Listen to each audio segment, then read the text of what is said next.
আল্লাহ সুবহানাহু ওয়া তাআলা মুমিনদেরকে যে কোনো সংবাদ প্রচারের ক্ষেত্রে অথবা যে কোনো কথা বলার ক্ষেত্রে কিছু নীতিমালা দিয়েছেন। আমরা ইনশাআল্লাহ আজকের এই খুতবায় সংক্ষিপ্তভাবে সেই নীতিমালাগুলো নিয়ে কথা বলবো।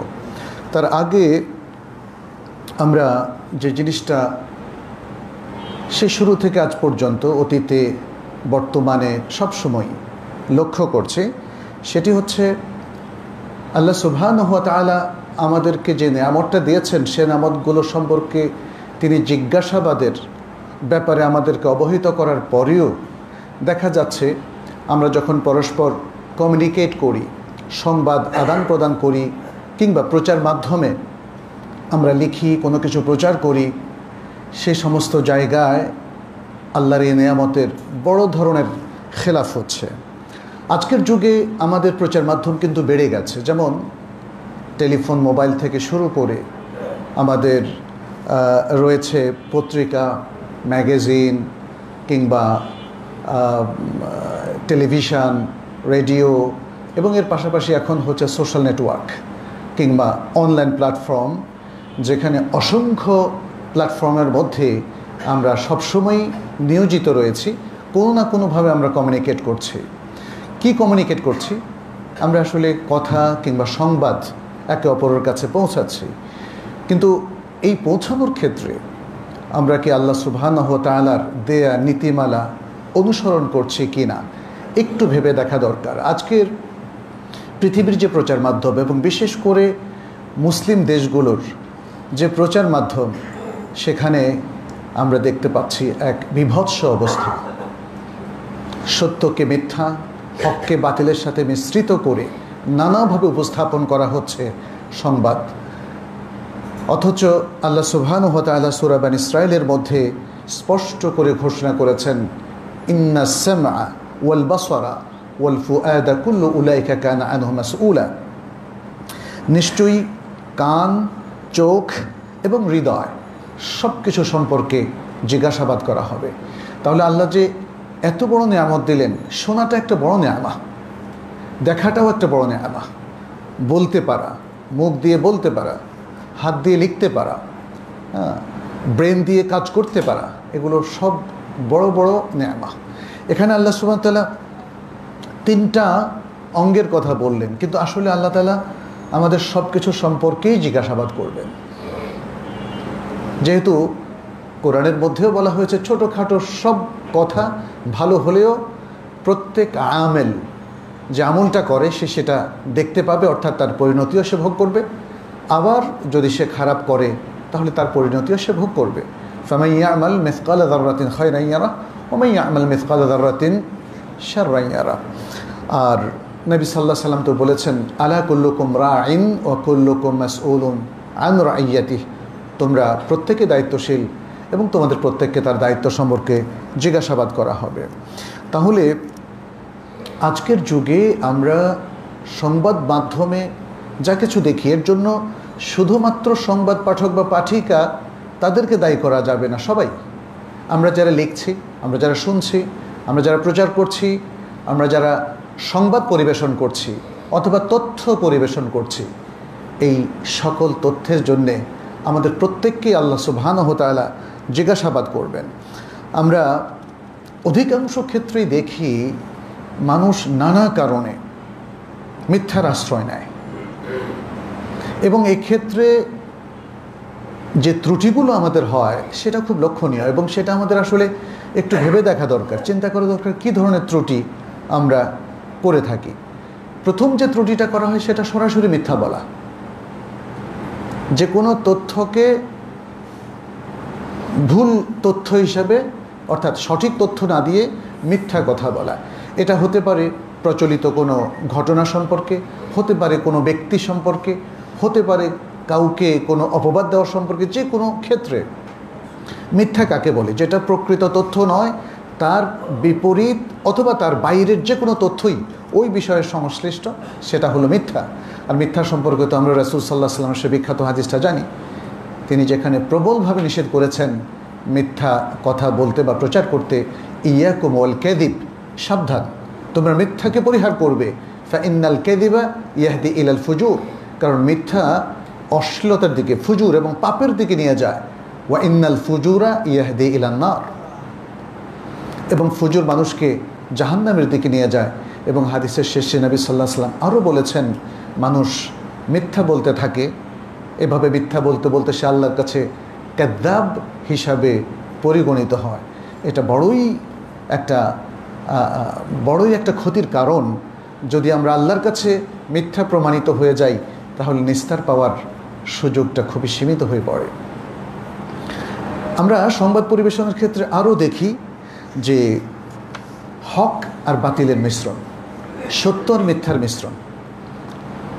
সংবাদ প্রচার মাধ্যমগুলো থেকে আরম্ভ করে ব্যক্তিরাও এই ভুলটা করে থাকেন অথবা এই পাপটা করে থাকেন। কারণ পুরোপুরি মিথ্যা অনেক সময় গ্রহণযোগ্য নাও হতে পারে। ফলে মিথ্যা আর সত্যের একটা সংমিশ্রণ হলে তাহলে মানুষের কাছে সেটা অনেক সময় বিশ্বাসযোগ্য মনে হতে পারে। আর বিশ্বের যে প্রচার মাধ্যমগুলো আছে ইসলামের শত্রুদের, তারা এই বিষয়ে প্রচুর ট্রেনিং করে থাকে। অর্থাৎ একটা তথ্যকে, এমনকি সেটা যদি বাতিল হয়, মিথ্যা হয়, সেই তথ্যটাকে বিশ্বাসযোগ্য করার জন্য কতটা মুনশিয়ানার সাথে পরিবেশন করা যায়, তাই না? আমরা বিশ্বের অনেক প্রচার মাধ্যমগুলো দেখি, তারা এভাবে পরিবেশন করে। ফলে আমাদের সাধারণ এবং বিশেষ করে জ্ঞানী মুসলিমরাও বিভ্রান্ত হয়ে পড়ে। কোনটা যে সত্য আর কোনটা যে মিথ্যা, এটার মধ্যে তারা আর ফরক করতে পারে না। এটা হলো পরিবেশনকারীর দক্ষতার কারণে। কিন্তু মনে রাখতে হবে, খুব চমৎকারভাবে পরিবেশন করলেই কোনো তথ্য সত্য হয়ে যায় না, এটা মনে রাখতে হবে। এবং সত্য উদ্ঘাটনের আসলে যে দক্ষতা আল্লাহ সুবহানাহু ওয়া তাআলা মুমিনদের মধ্যে ইনকালকেট করতে বলেছেন, আসলে আমাদের সে অর্জনটাও নাই। আমরা নীতিমালার মধ্যে পাবো যে আয়াতটা আমি শুরুতে পড়েছি, সেটাও একটা পদ্ধতি।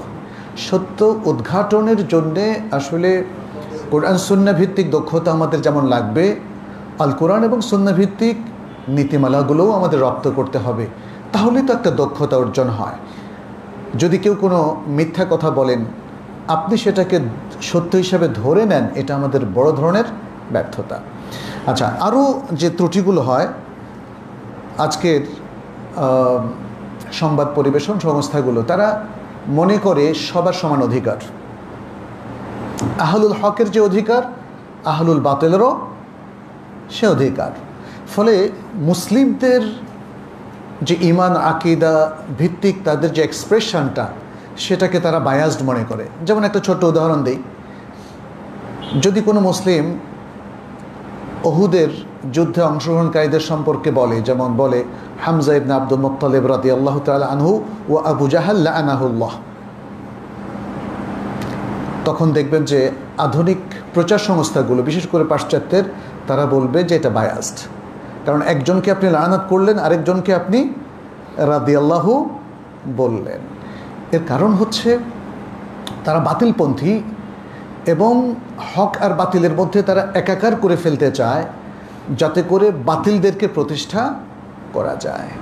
এবং আজকে যে পাপগুলোকে প্রতিষ্ঠা করার জন্য চেষ্টা চলছে, যেমন সেক্সুয়াল মাইনরিটি যাদেরকে বলা হয়, আপনারা জানেন তারা কারা, সমকামিতা থেকে আরম্ভ করে, ঠিক একই পন্থায় যে কোনো ইসলাম বিরোধী চিন্তা চেতনাকে প্রতিষ্ঠা করার জন্য এটাকে আইনি অধিকারের আওতায় নিয়ে আসা হচ্ছে এবং সেটাকে সাধারণ মানুষের কাছে এবং আমাদের শিক্ষিত সমাজের কাছে এমনভাবে উপস্থাপন করা হচ্ছে যাতে তারা মনে করেন ইয়েস, এটা তাদের রাইটস, তাই না? এভাবে আপনি দেখবেন যে আমাদের শিক্ষিত সমাজও যারা ইসলামের ব্যাপারে মোটেই দক্ষতা অর্জন করেনি, কিন্তু আধুনিক এই বিষয়গুলো যেগুলো মুসলিম সমাজের উপর আরোপিত হতে যাচ্ছে, সেগুলো প্রচারণার ক্ষেত্রে তারা কিন্তু সেগুলোকে অ্যাকসেপ্ট করছে। এই প্রচার মাধ্যমগুলোতে যখন সমতা বিধানের বা সাম্যের কথা বলা হচ্ছে বা সমান অধিকারের কথা বলা হচ্ছে, তখন মুসলিমদের এক শ্রেণীর মানুষ এটাকে অ্যাকসেপ্ট করছে।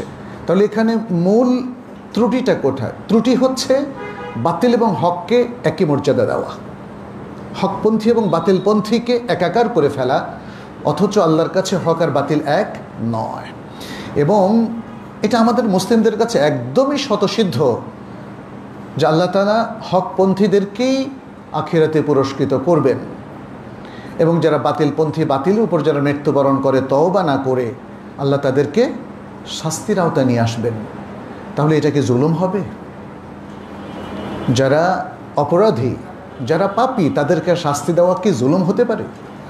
কিন্তু আজকে আমাদের আধুনিক ব্যবস্থাপনা এবং প্রচার মাধ্যমগুলোতে দেখা যাচ্ছে যে বাতিলপন্থীকেও হকপন্থী হিসাবে, অধিকার হিসাবে দেখানো হচ্ছে।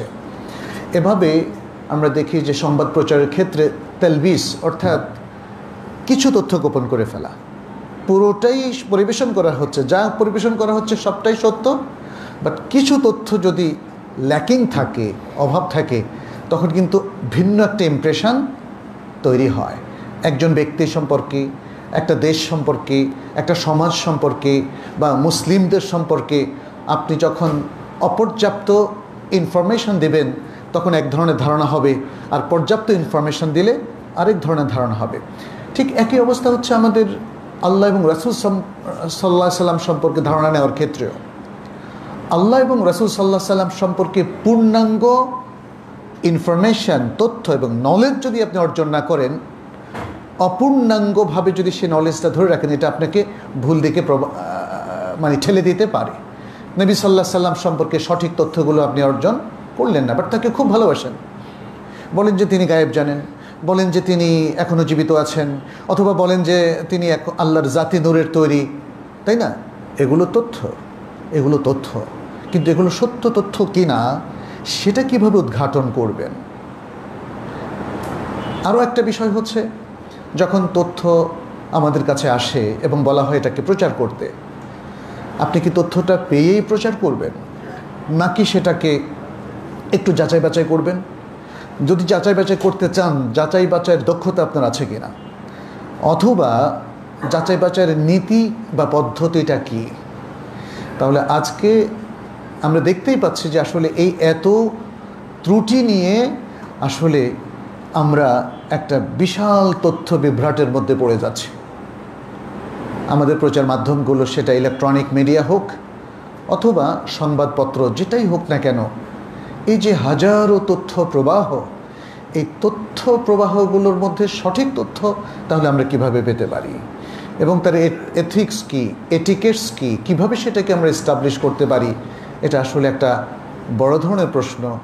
এবং এই তথ্যের বাজারে আসলে নিজেরা কি করে টিকে থাকবো, যেখানে আমরা জানি যে তথ্যের মূল উৎস, মাসনা যেটাকে আমরা বলি ফ্যাক্টরি, সেগুলো কিন্তু ইসলামের শত্রুদের হাতে। যে বিশ্ববিখ্যাত যে প্রচার মাধ্যমগুলো, যেখান থেকে তথ্যগুলো আমাদের মুসলিম দেশগুলোতে আসে, তারপরে সেগুলোকে অনুবাদ করা হয়। আমি নিজেও যখন ম্যাট্রিক ইন্টারমিডিয়েট পড়তাম, বিভিন্ন পত্রিকায় কাজ করেছি, সেখানে ইংরেজি থেকে তথ্যগুলো বা সংবাদগুলো আমাদের অনুবাদ করতে হতো। সম্ভবত এখনও একই নিয়ম আছে। এই তথ্যগুলো কে প্রোভাইড করছে, এই তথ্যগুলো কে আমাদেরকে দিচ্ছে? প্রত্যেকটা তথ্য যে আমরা অনুবাদ করে সংবাদে ছাপিয়ে দিচ্ছি, তাহলে যাচাই বাছাইটা কোথায় হচ্ছে, তাই না? প্লাস আমরা দেখতে পাচ্ছি আমাদের এখানে অপরাধ জগতের কিছু সংবাদ আসে, বা বিভিন্ন যেমন শিক্ষা প্রতিষ্ঠানের খবরগুলো আসে, বিভিন্ন ব্যক্তি সম্পর্কে আসে, অমুকে ঘুষ খেয়েছে, এ করেছে, সে করেছে, অমুকে এই কাজ করেছে, সে কাজ করে, তাই না? নানা ধরনের সংবাদ, সব তথ্যই যে ইংরেজিতে আসে আর আমরা অনুবাদ করি, ব্যাপারটা সেটা নয়। আমাদেরও অনেকেই নিজেরা তথ্য তৈরি করেন, নিজেরা কোনো কিছু উদ্ঘাটন করেন, তদন্ত করেন, তদন্ত সাপেক্ষে তারা অনেক কথা বলেন। এসব কিছুর ক্ষেত্রে আসলে ইসলামের কিছু নীতিমালা আছে, আমরা সেটাই সংক্ষেপে আপনাদের সামনে এখানে তুলে ধরব। আমরা দেখি যে আমাদের উলামায়ে কেরামের মধ্যে অনেকেই এই সকল ব্যাপারে আমাদেরকে সতর্ক করেছেন। দু একটা কাউল বলে আমি নীতিমালার দিকে যাব। এখানে ইমাম হাসান আল বসরি তিনি একটা ঘটনা বর্ণনা করেছেন। তিনি বলছেন যে বসরাতে এক লোক ছিল আমাদের কাছে, সে বলল যে অবশ্যই আমি একটা মিথ্যা কথা রটাবো যাতে খলিফার কাছে পর্যন্ত সেটা যায়, এবং তিনিও সেই মিথ্যাটা বিশ্বাস করে ফেলেন। এই লোকই বলল যে আমি কথাটা রটালাম, এবং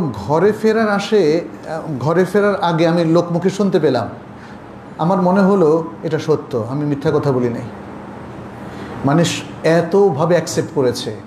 আমি এই কথাটা রটিয়ে ঘরে ফেরার আগেই দেখলাম এটা মানুষের মধ্যে প্রচার হয়ে গেল, আর যে কথাটা আমি তৈরি করলাম, আমি বানালাম, এখন আমার মনে হচ্ছে ওটা সত্য। এটা হচ্ছে ম্যাকিয়াভেলির মতো। বলা হয় যে বারবার একটা কথা, মিথ্যা কথা বারবার বলতে বলতে অথবা মানুষের মধ্যে ছড়িয়ে দিলে সেটা আর মিথ্যা থাকে না, সেটা সত্য হয়ে যায়। আসলে কি সত্য হয়? মিথ্যা কখনোই সত্য হয় না। ইমাম ইবনুল কাইয়্যিম রাহিমাহুল্লাহ বলেন, প্রত্যেক দল, প্রত্যেক ফিরকা, তারা যে কথাগুলো বলে সে কথাগুলোর পক্ষে তারা তাদের সাধ্য অনুযায়ী কথা বানায়, তার পক্ষে যুক্তি তুলে ধরে, এবং তার বিপক্ষে যে দলগুলো আছে তাদের সাধ্য অনুযায়ী তার বিরুদ্ধে কথা রটায়। তিনি আমাদের এই মানব সমাজের একটা অভ্যাসের কথা তিনি তুলে ধরলেন, একটা বাস্তবতার কথা, যে মানুষ তার নিজের পক্ষে, নিজের দলের পক্ষে সবসময় সব যুক্তি এমনকি বানিয়ে বানিয়ে উপস্থাপন করে, আর তার বিপক্ষের লোক যদি হকপন্থীও হয় তবুও তার বিপক্ষে সে কথা বানিয়ে যুক্তি উপস্থাপন করে বিপক্ষকে কুপকাত করার জন্যে। ইবনুল কাইয়্যিম রাহিমাহুল্লাহ আরেকটা কথা বলেন, তিনি বলেন যে আল কালিমাতুল ওয়াহিদা ইয়াকুলুহা ইতনান, একটা সত্য কথা, কথা সত্য, এটাকে দুজন ব্যক্তি উদ্ধৃতি দেয়। একজন এটাকে উদ্ধৃতি দিয়ে চরম, মানে এটার পেছনে সে চরম মিথ্যাকে প্রতিষ্ঠিত করে, আর আরেকজন এই সত্য উদ্ধৃতি দিয়ে সত্যকে প্রতিষ্ঠিত করে। এজন্যই আপনারা দেখবেন যে কোরআন কিন্তু সবারই দলিল, হকপন্থীদেরও দলিল, বাতিলপন্থীদেরও দলিল। আজকে যারা হাদিসকে অস্বীকার করছে তাদের সবচেয়ে বড় দলিল কোরআন। ইয়া সালাম, ইয়া সালাম, এভাবে। তাহলে মানে এই সত্যগুলো আমাদের উপলব্ধি করতে হবে।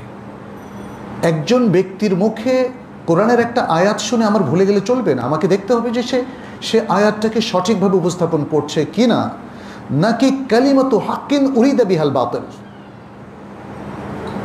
হক কথা কিন্তু এর মাধ্যমে সে বাতিলকে প্রতিষ্ঠা করছে, তাই না?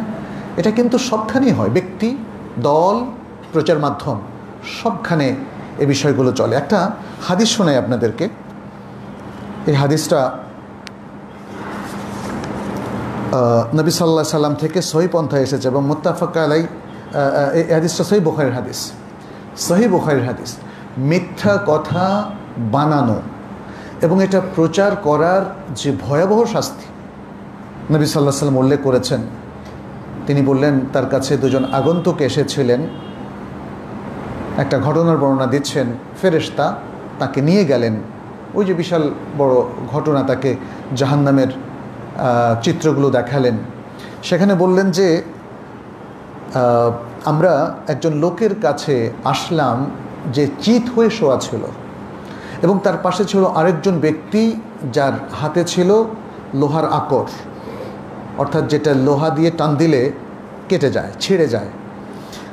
তো সেই ব্যক্তি যার হাতে লোহার আকরটা ছিল, অস্ত্রটা ছিল, তিনি কি করলেন, প্রথমে তার মুখমণ্ডলের এক পাশ থেকে একদম পেছন পর্যন্ত টান দিয়ে এটাকে ফেড়ে ফেললেন, এবং তারপরে তার নাসারন্ধ্র অর্থাৎ এই নাকের জায়গাটাও ছেড়ে ফেললেন একদম শেষ পর্যন্ত, এবং তার চোখের, মানে এক পাশ থেকে আর কি, চোখের অংশটা ছেড়ে ফেললেন। এরপরে দ্বিতীয় অংশের দিকে তিনি মনোযোগ দিলেন। ইতিমধ্যে প্রথম অংশটা আবার আগের জায়গায় ফিরে আসলো। তখন দ্বিতীয় পার্টেও ঠিক একইভাবে তাকে শাস্তি দিলেন। এভাবে যখনই এক পার্টটা তিনি ফেড়ে ফেলেন তখন অন্য পার্টটা আবার আগের জায়গায় ফিরে আসে। নবী সাল্লাল্লাহু আলাইহি সাল্লাম বললেন, আমি জিজ্ঞেস করলাম, সুবহানাল্লাহ, এরা দুজন কে? একজন আরেকজনকে এভাবে শাস্তি দিচ্ছে, আরেকজন এভাবে এত কঠিন শাস্তি ভোগ করছে, কে এরা? তখন ফেরেশতাদ্বয় বললেন, ওই ব্যক্তি, এ হলো ওই ব্যক্তি, মানে শাস্তিপ্রাপ্ত ব্যক্তিটা হলো ওই ব্যক্তি যে তার ঘর থেকে বের হয়ে একটা মিথ্যা কথা রচনা করলো, মিথ্যা বলে বেড়ালো এবং পরবর্তীতে সে মিথ্যাটাকে সে ছড়িয়ে দিল, সবার কাছে মিথ্যাটা সত্য হিসাবে প্রচার হয়ে গেল। এই মিথ্যাটা প্রচার করার কারণে তার এই শাস্তি, এবং তিনি বললেন, এটা কি বললেন শেষে, ফায়ুসনাউ বিহি ইলা ইয়াউমিল কিয়ামাহ, কিয়ামত পর্যন্ত তার এই শাস্তি চলতে থাকবে। এটা হলো আলামুল বারজাখের শাস্তি। কবর বলতে তো আমরা আলামুল বারজাখকেই বুঝি, অর্থাৎ একজন ব্যক্তির মৃত্যুর পর থেকে কিয়ামত কায়েম হওয়া পর্যন্ত দীর্ঘদিন ধরে তার এই শাস্তি চলতে থাকবে যদি সে মিথ্যা কথা বলে, মিথ্যা প্রচার করে। এটা শুধু সংবাদ প্রচারকের ক্ষেত্রেই নয়, বরং এটা সকল মানুষের ক্ষেত্রে। একজন ব্যক্তি, এখানে কারণ হাদিসে বলা হচ্ছে সে তার ঘর থেকে বের হয়ে মিথ্যা বলে। কেউ যদি বলে যে আমি ঘরে বসে বসে আমি ফেসবুকে মিথ্যা কথা লিখছি, তার ব্যাপারে কি এটা প্রযোজ্য হবে না? অবশ্যই হবে। এখানে বুঝতে হবে আসলে যেই লোকটা মিথ্যা বলে এবং মিথ্যাটাকে মানুষের মধ্যে ছড়িয়ে দেয়, তাহলে এটা যে কোনো ক্ষেত্রে, জীবনের যে কোনো ঘটনাই হোক না কেন, তার ব্যাপারে হাদিসটি প্রযোজ্য। অতএব আমাদেরকে অত্যন্ত সতর্ক থাকতে হবে প্রিয় ভাইয়েরা, যাতে করে কোনো মিথ্যার পক্ষে আমরা কাজ না করি, না জেনে কোনো মিথ্যাকে আমরা প্রচার না করি। এমনকি তাদের ক্ষেত্রেও এটা প্রযোজ্য হতে পারে, কেউ জেনে শুনে করলো আর কেউ না জেনেও করলো। এবং সেক্ষেত্রেও আপনি দেখবেন নবী সাল্লাল্লাহু আলাইহি ওয়াসাল্লামের হাদিস আছে, তিনি বলেছেন কাফা বিল মারই কাযিবান আন ইউহাদ্দিসা বিমা সামিআ। সহিহ হাদিস, অনেকগুলো হাদিসের গ্রন্থে হাদিসটা এসেছে। যদি কোনো ব্যক্তি যা শুনে তাই বলে, তাহলে মিথ্যা হওয়ার জন্য এটাই যথেষ্ট, নবী সাল্লাল্লাহু আলাইহি ওয়াসাল্লাম বলেছেন। তাহলে যে ব্যক্তি জেনে শুনে মিথ্যা রচনা করে এবং ছড়িয়ে দেয়, কোনো সন্দেহ নেই সে সবচেয়ে বড় অপরাধী। কিন্তু তার প্রধান সহযোগী হচ্ছে ওই ব্যক্তি যে যাচাই বাছাই না করে মিথ্যাকে গ্রহণ করে এবং মিথ্যাকে প্রচার করে। তাহলে আমাদের করণীয়টা কি? এখানে আরও কয়েকটা বিষয়ও অনেকে বলেছেন, মানে সংবাদ প্রচারের ক্ষেত্রে যেটা অসততা অথবা যেটা মিথ্যার পক্ষে চলে যায়, আরবিতে এটাকে অনেক ভাষা দিয়ে বলা হয়েছে তালফিক, অর্থাৎ আগু পিছু করে শব্দ কিছু পরিবর্তন করে পরিবেশন করলো। তাহলে সঠিক শব্দ দিয়ে পরিবেশন করলে যেই তথ্যটা মানুষ জানতে পারতো, এখন কিন্তু চেঞ্জ হয়ে গেল। আবার কোনো কোনো ক্ষেত্রে সে জিনিসটাকে উপস্থাপন করলো তার মধ্যে সন্দেহের বীজ ঢুকিয়ে দিয়ে, যেটা যেমন সুন্নাহ অস্বীকারীরা করছে, তাই না? যে সহিহ হাদিসগুলোর ব্যাপারে সাধারণ মানুষের মধ্যে একটা সন্দেহ ঢুকিয়ে দিচ্ছে, কিংবা সমাজের কোনো ভালো ব্যক্তি সম্পর্কে কিছু সন্দেহ ঢুকিয়ে দিচ্ছে। একজন ব্যক্তি হয়তো পজিটিভ, চমৎকার এলেম তিনি প্রচার করে বেড়াচ্ছেন, বাট তাকে ওয়াহাবি বলে, অমুক বলে, তমুক বলে দেখা যাচ্ছে তাকে সমাজের কাছে বিতর্কিত করে দেওয়া হচ্ছে। তাহলে নানা ধরনের আসলে উদ্দেশ্য সংবাদগুলোকে একটু ওলটপালট করার ক্ষেত্রে থাকে। ইসলামের নির্দেশ হচ্ছে সঠিক কথাই আমাদেরকে প্রচার করতে হবে। যেমন আল্লাহ সুবহানাহু ওয়া তাআলা বলছেন, ইয়া আইয়ুহাল্লাযীনা আমানু ইত্তাকুল্লাহ ওয়া কুলু কাওলান সাদীদা, সঠিক কথা বলো। শুরুতে বলেছেন কি, ইত্তাকুল্লাহ, আল্লাহকে ভয় করো, আর সঠিক কথা বলো। সঠিক, নবী সাল্লাল্লাহু আলাইহি ওয়াসাল্লাম বলছেন সাদ্দিদু ওয়া কারিবু, সঠিক কথা বলো, তোমার সাধ্য অনুযায়ী সঠিক কথা বলো। অনেক সময় মানুষ ত্রুটি থাকতে পারে আমাদের, কিন্তু আমাদেরকে তখন চেষ্টা করতে হবে যেন সঠিক হওয়ার সবচেয়ে কাছাকাছি অবস্থানে আমরা থাকি। সাদ্দিদু ওয়া কারিবু মানে হচ্ছে সেটা। 100% অ্যাকিউরেট থাকতে না পারলে তাহলে ক্লোজ টু অ্যাকিউরেসি, অর্থাৎ এই সঠিক কথার সবচেয়ে কাছাকাছি অবস্থানের জন্য সর্বাত্মক আমাদেরকে চেষ্টা করতে হবে। সুতরাং আমাদের সংবাদ প্রচারের ক্ষেত্রে, সংবাদ পরিবেশনের ক্ষেত্রে, কথা বলার ক্ষেত্রে, মানুষের কাছে তথ্য দেওয়ার ক্ষেত্রে, ফেসবুকে মন্তব্য করার ক্ষেত্রে, কিংবা সোশ্যাল নেটওয়ার্কে যে কোনো জিনিস শেয়ার করার ক্ষেত্রে, অথবা অন্যের কোনো বক্তৃতা, অন্যের কোনো আলোচনা, অন্যের কোনো সংবাদ পরিবেশনা, এগুলো পরিবেশন করার ক্ষেত্রে আমাদেরকে চূড়ান্ত সতর্কতা অবলম্বন করতে হবে, যেটি সূরা আল হুজরাতের 6 নম্বর আয়াতে প্রথম মূলনীতি হিসাবে আমাদেরকে আল্লাহ সুবহানাহু ওয়া তাআলা দিয়েছেন। কি বলেছেন? ইয়া আইয়ুহাল্লাযীনা আমানু, হে ঈমানদার লোকেরা, হে যারা তোমরা ঈমান এনেছো, ইন জাআকুম ফাসিকুম বিনাবাইন ফাতাবায়ানু, যদি তোমাদের কাছে কোনো ফাসিক ব্যক্তি, ফাসিক হচ্ছে সেই ব্যক্তি যে তার আমলের মধ্যে ইসলামী নীতিমালা পুরোপুরি ফলো করে না, সে পাপ করে বসে, মিথ্যা বলতে তার কোনো দ্বিধা হয় না, ওলট পালট যে কোনো জিনিস সে করে ফেলতে পারে। সাধারণত ওলামায়ে কেরাম ফাসিক বলতে সে ব্যক্তিকে বুঝিয়েছেন যে কবিরা গুনাহ করে। মূলত যে ব্যক্তি কবিরা গুনাহ করে আসলে আল্লাহর ভয়, সে যদি তওবা না করে তাহলে আল্লাহর ভয় তার মধ্যে আসলে কাজ করে না। যারা মিথ্যা তথ্য পরিবেশন করে, এটাও অনেক বড় কবিরা গুনাহ। দেখবেন যে তারা অধিকাংশই তওবা করে না। এখন তারা তওবা করুক আর না করুক সেটা আমাদের মূল কনসার্ন না। আমাদের কনসার্নটা কি তাহলে? ফাতাবায়ানু আই ফাতাতাব্বাতু, তারা যে সংবাদগুলো পরিবেশন করে সেটাকে যাচাই বাছাই করা। এখানে আল্লাহ সুবহানাহু ওয়া তাআলা সূরা আল হুজরাতের মধ্যে মুমিনদেরকে উদ্দেশ্য করে অনেকগুলো নির্দেশনা দিয়েছেন এবং অনেকগুলো পাপের ক্ষেত্রে তারা কি নীতিমালা ফলো করবে সেটা তিনি বলে দিয়েছেন।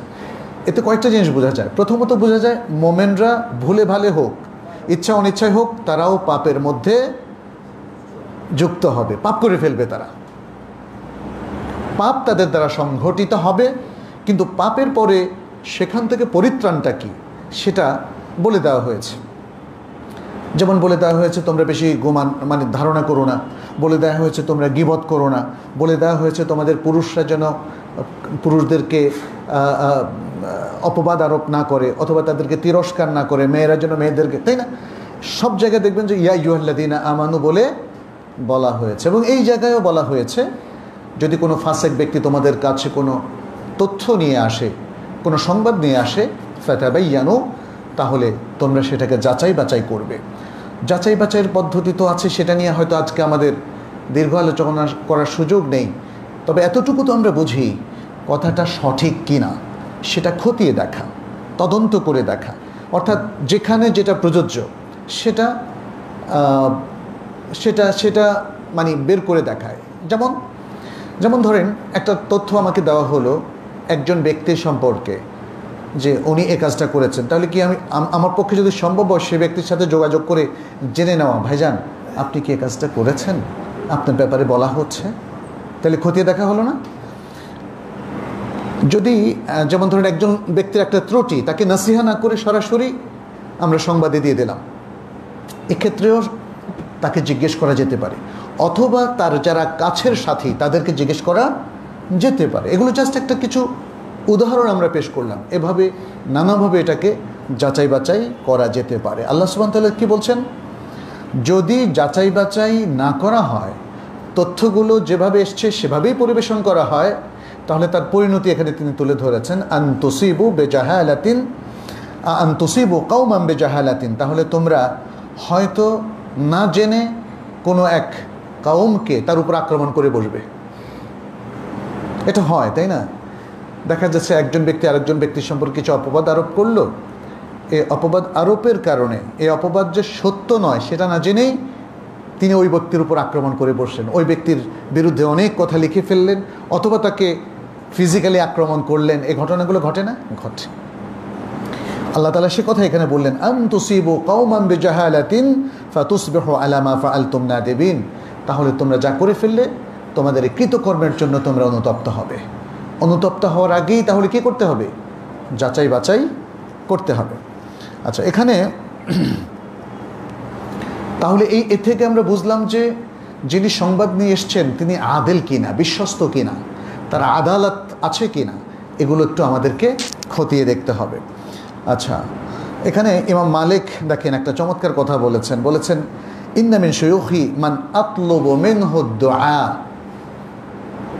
ইন্না মিন শুয়ুখি মান আতলুবু মিনহু দুআ, আমার শাইখদের মধ্যে এমন কেউ আছেন যাদের কাছে আমি দোয়া চাই, ওয়ালা আকবালু রিওয়ায়াতাহু, কিন্তু তাদের রেওয়ায়াত আমি কবুল করি না, তাদের রেওয়ায়াত আমি কবুল করি না। কারণ রেওয়ায়াত কবুল করার জন্য সিকা হতে হবে, বিশ্বস্ত হতে হবে, রেওয়ায়াত কবুল করার জন্য আদেল হতে হবে। হয়তো তার কাছে আদালত এবং সিকার দৃষ্টিভঙ্গিতে তিনি উত্তীর্ণ নন, বাট তিনি একজন ভালো মানুষ। অতএব একজন ভালো মানুষ যাই বলেন তাই কি আমরা যাচাই বাছাই না করে গ্রহণ করব? বিশেষ করে দ্বীনের ব্যাপারে যদি হয়, আমাদের দেশের মানুষ কিন্তু অনেক সহজ সরল। একজন মানুষকে পছন্দ হয়ে গেছে, কেন উনি যা বলেন সেটা অ্যাকসেপ্টেড। এতে কিন্তু দ্বীন বিপন্ন হয়ে যেতে পারে। দ্বীনের কথা গ্রহণ করতে হবে যারা বিশ্বস্ত এবং নির্ভরযোগ্য তাদের কাছ থেকে। আচ্ছা, অনেক সংবাদের মাধ্যমে আসলে কাউকে বিতর্কিত করার উদ্দেশ্য হতে পারে। এটা প্রচার মাধ্যমে হতে পারে, সোশ্যাল নেটওয়ার্কে হতে পারে। এগুলো আমাদেরকে বুঝতে হবে যে আসলে একটা সংবাদ পরিবেশনের মূল উদ্দেশ্যটা কি। তাহলে সে উদ্দেশ্য আগে, সে মোটিভটা আমাদের জানতে হবে এবং জেনে তারপরে তার ব্যাপারে আমাদের ব্যবস্থা গ্রহণ করতে হবে। এটা একটা নীতিমালা। আরেকটা হচ্ছে, কোনো কোনো সংবাদ দেখা যাচ্ছে যে তার পরিণতি আমাদের সমাজের জন্য একটা বলা মুসিবত নিয়ে আসে, অথবা অর্থনৈতিক একটা বড় ক্ষতির মুখোমুখি করে। ফলে প্রত্যেকটা সংবাদের পেছনে এর যে কনসিকুয়েন্স, এর যে পরিণতি, সেটা হিসাব করেও আমাদেরকে কাজ করতে হবে। আচ্ছা,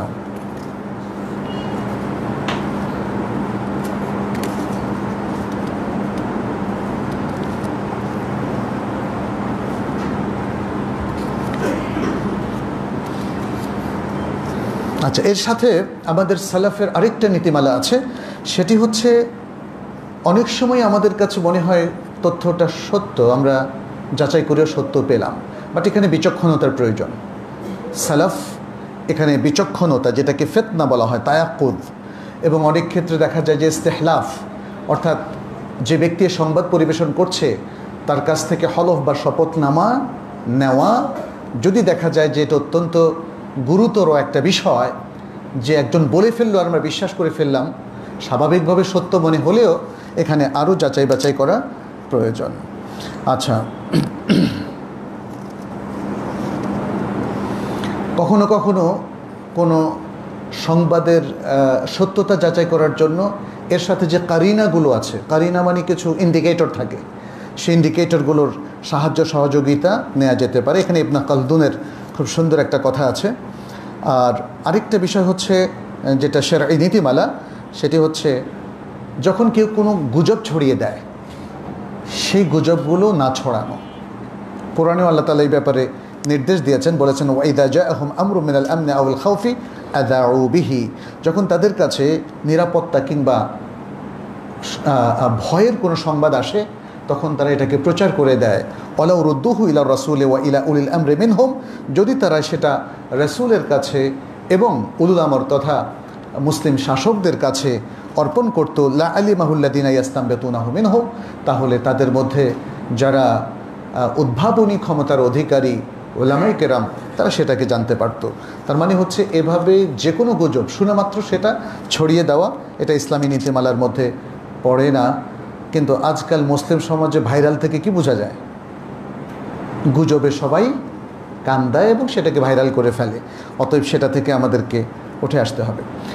সংবাদ পরিবেশনার ক্ষেত্রে বেশ কিছু লঙ্ঘন আমরা দেখি আমাদের প্রচার মাধ্যমগুলোতে। এটা হয়তো ব্যক্তির সাথে সংশ্লিষ্ট নাও হতে পারে। সেটি হচ্ছে তাবাররুজ, মেয়েদেরকে সাজিয়ে এবং তাদের মাধ্যমে সংবাদ পরিবেশন করা। তারপরে মেয়েদেরকে খোলামেলা পোশাকে তাদেরকে নিয়ে আসা, অথবা পাশ্চাত্য ধাঁচের মডেলে সংবাদগুলো পরিবেশন করা। অনেকে ব্যক্তিগতভাবেও সেটা করেন, নিজেরা ইউটিউব চ্যানেল খুলে সে কাজটা করেন। এই জায়গায় আমাদেরকে সাবধান হতে হবে। মনে রাখবেন, শুধু মিথ্যা রচনাই একমাত্র অপরাধ না, তাবাররুজ মেয়েদের ক্ষেত্রে। এবং মেয়েদেরকে, যারা সংবাদ সংস্থাগুলোর মালিক, মুসলিম মালিকদের কথা বলছি, তারা মেয়েদেরকে যদি এভাবে নিয়ে আসেন এবং ইসলামের বিশাল একটা পর্দার লঙ্ঘন হয়ে থাকে, তাহলে এটাও গুরুতর পাপ।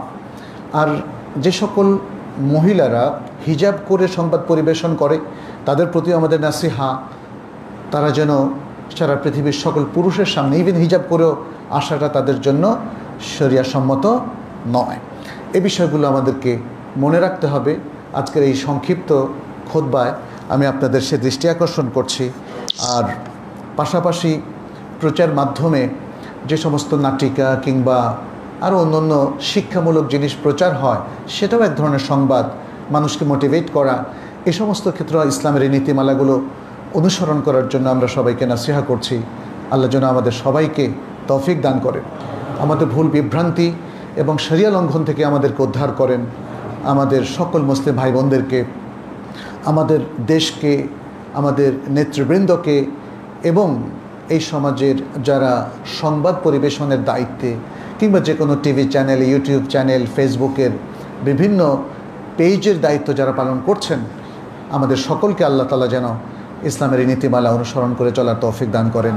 আকুলু কাউলি হাদা ওয়া আস্তাগফিরুল্লাহ লি ওয়া লাকুম ওয়া লিসাইরিল মুসলিমিন ফাস্তাগফিরুহু ইন্নাহু হুয়াল গফুরুর রহিম।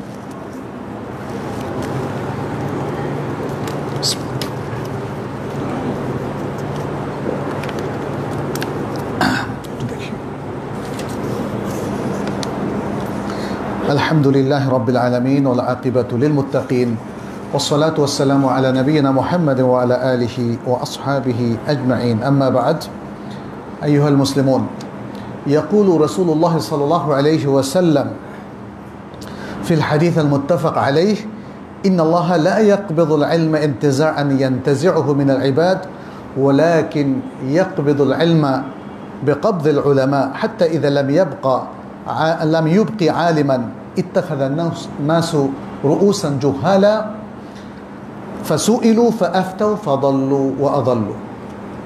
হাদিসের অর্থ হচ্ছে, আল্লাহ সুবহানাহু ওয়া তাআলা তিনি পৃথিবী থেকে ইলমকে কবজ করে উঠিয়ে নিয়ে যান না, বরং তিনি উলামায়ে কেরামের মৃত্যুর মাধ্যমে ইলম উঠিয়ে নেন। এমনকি এভাবে যখন আর কোনো আলেম বাকি না থাকে, তখন সাধারণ মানুষ জাহেল মানুষদেরকে তাদের নেতা হিসাবে গ্রহণ করে। আর এই জাহেল মানুষদেরকে তখন প্রশ্ন করা হয়, তারা ভুল ফতোয়া দেয়, নিজেরাও ভ্রষ্ট হয়, অন্যকেও ভ্রষ্ট করে। মূলত এটা দিয়ে রাসূল সাল্লাল্লাহু আলাইহি ওয়াসাল্লাম বোঝাতে চাচ্ছেন দুটো জিনিস। এক, আলেমগণের চলে যাওয়া এবং মৃত্যু, এ ব্যাপারে যেন আমরা সতর্ক হই এবং তাদের চলে যাওয়ার মধ্য দিয়েই যেন আলেমদের সিলসিলা বন্ধ না হয়ে যায়। আমরা যেন আরও আলেম প্রডিউস করি, আলেম তৈরি হওয়ার মতো আয়োজন যেন আমাদের থাকে। যারা চলে গিয়েছেন তাদের জন্য যেন আমরা দোয়া করি, আর পরবর্তীতে যারা আছে তাদের মধ্যে জাহেলদেরকে যেন আমরা নেতা নির্বাচন না করি। আমরা জানি যে ইতিমধ্যে বিশ্ববরণ্য আরেকজন আলেম তিনি আল্লাহর সান্নিধ্যে চলে গেছেন, আমাদের মদিনা বিশ্ববিদ্যালয়ের বিখ্যাত এক আলেম প্রফেসর ডক্টর রবি বিন হাদি বিন মোহাম্মদ উমাইর আল মাদখালি রাহিমাহুল্লাহ।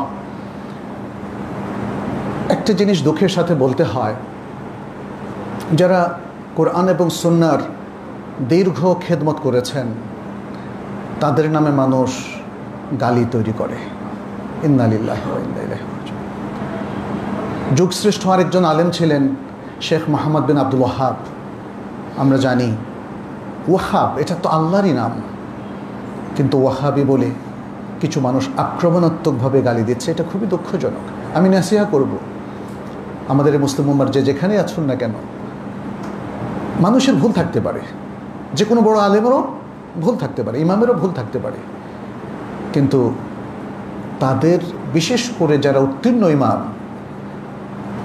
এটা প্রমাণিত যে তারা তাওহীদের পক্ষে ছিলেন, কোরআন সুন্নাহর সঠিক ইলম যারা প্রচার করেছেন, তাদের নামে কোনো গালি যেন না দেওয়া হয়। অতীতের যত ওলামায়ে কেরাম চলে গিয়েছেন, আল্লাহর সান্নিধ্যে মৃত্যুবরণ করেছেন, আমরা সবার জন্য দোয়া করি। এমনকি যে কোনো মাযহাবে তারা হন না কেন, যদি তারা কোরআন সুন্নাহর উপর থেকে থাকেন, মৃত্যু হয়ে থাকে, সবার জন্য আমরা দোয়া করছি, আল্লাহ যেন তাদেরকে ক্ষমা করে দেয়। আর আমরা প্রত্যেকেই যেন ওলামাদের সম্মান করি, তাদেরকে ঘাটতি না করি, তাদের জন্য দোয়া করি, এবং আমাদের প্রজন্মে যেন অনেক ভালো আলেম তৈরি হয়, যাতে এলেমের ঘাটতি না হয়, সেই জন্য আমরা চেষ্টা করি। আমরা যেন মূর্খতা থেকে এবং মূর্খতাপূর্ণ আচরণ থেকে নিজেদেরকে রক্ষা করতে পারি। আল্লাহুম্মা আমিন ইয়া রাব্বাল আলামিন। আমাদের মধ্যে অনেকে অসুস্থ, আমরা তাদের জন্য দোয়া করছি, আল্লাহ যেন তাদেরকে সুস্থ করে দেন। আমাদের প্রিয় একজন ভাই যিনি আপনাদেরই এখানে খুতবা দেন, প্রফেসর ডক্টর মোহাম্মদ সাইফুল্লাহ, তিনিও অসুস্থ। আমরা তার জন্য দোয়া করি, আল্লাহ যেন তাকেও সুস্থ করে দেন। পাশাপাশি আমাদের পরিচিত আরও যারা অসুস্থ আছেন তাদের সবাইকে যেন আল্লাহ তাআলা সুস্থ করে দেন সে দোয়া করছি। যারা বিপদগ্রস্ত আছেন আল্লাহ যেন তাদেরকে বিপদ থেকে এবং তাদের সকল সমস্যা থেকে তাদেরকে উদ্ধার করেন। আমাদের যে সকল প্রিয়জন মারা গিয়েছেন, প্রিয় মুসলিম ভাইরা মারা গিয়েছেন, অথবা ইসলামের শত্রুদের হাতে যারা শাহাদাত বরণ করেছেন, আল্লাহ যেন তাদের সকলকে জান্নাতুল ফেরদাউস নসিব করেন এবং নির্যাতিত সকল মুসলিমের আল্লাহ যেন সহায়তা দেন, জুলুম নির্যাতন থেকে তাদেরকে উদ্ধার করেন। আমরা আজকের এই খুতবায় তাদের সবার জন্য দোয়া করছি। আর ইতিমধ্যে আপনারা জানতে পেরেছেন আবারও বন্যা দেখা দিয়েছে বাংলাদেশের বিভিন্ন জেলায়। আমরা প্রথমত দোয়া করব আল্লাহ যেন খুব দ্রুত এই প্রাকৃতিক দুর্যোগ উঠিয়ে নেন এবং যারা এই দুর্যোগে পতিত হয়েছে আল্লাহ যেন তাদেরকেও সহায়তা দেন, তাদের সহায় হন। আমরাও যারা আছি এই ঢাকা শহরে কিংবা ভালো আছি তারা যেন তাদের প্রতি সাহায্যের হাত বাড়িয়ে দেই। প্রতি বছরের মতো এবারও মসজিদ সিদ্দিক আশা করছি যে এই ব্যাপারে ব্যবস্থা নেবে, আমাদের সবার সাহায্যের হাত আমরা এই ক্ষেত্রে যেন বাড়িয়ে দেই। আল্লাহ আমাদের সবাইকে তৌফিক দান করুন। হাদা ওয়াসাল্লু ওয়াসাল্লিমু আলা নবিয়িনা মুহাম্মদ ফাকাদ ক্বালা আল্লাহু সুবহানাহু ইন্না আল্লাহা ওয়া মালাইকাতাহু ইউসাল্লুনা আলান নবী ইয়া আইয়ুহাল্লাযীনা আমানু সাল্লু আলাইহি ওয়া সাল্লিমু তাসলিমা ওয়া ক্বালা আন-নবী সাল্লাল্লাহু আলাইহি ওয়া সাল্লাম মান সাল্লা আলাইয়া মাররাতান সাল্লাল্লাহু আলাইহি বিহা 10 আল্লাহুম্মা